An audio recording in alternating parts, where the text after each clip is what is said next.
एकदा देवी महालक्ष्मीने आपल्या भक्तांची भक्ती किती खरी आहे हे पाहण्यासाठी त्यांची परीक्षा घेण्याचा विचार केला. ती एका गरीब वृद्ध महिलेच्या रूपात गावात आली. ती गावातील एका श्रीमंत व्यापाऱ्याच्या घरी गेली आणि अन्न मागितले. व्यापाऱ्याने तिला ओळखले नाही आणि तुच्छतेने हाकलून दिले. नंतर ती एका साध्या शेतकऱ्याच्या घरी गेली. शेतकरी आणि त्याची पत्नी यांनी प्रेमाने तिला अन्न दिले आणि आदराने पाहुणचार केला. महालक्ष्मीने त्यांना आपले खरे रूप दाखवले आणि म्हणाली, तुमची भक्ती खरी आहे. मी तुमच्यावर प्रसन्न आहे. तुम्हाला हवे ते वरदान मागा.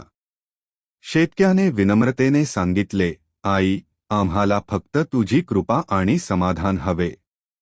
देवीने त्यांना सुख, समृद्धी आणि समाधानाचे वरदान दिले. ही गोष्ट आपल्याला शिकवते की खरी भक्ती ही धनाने नव्हे तर प्रेमाने, नम्रतेने आणि सेवाभावाने ओळखली जाते.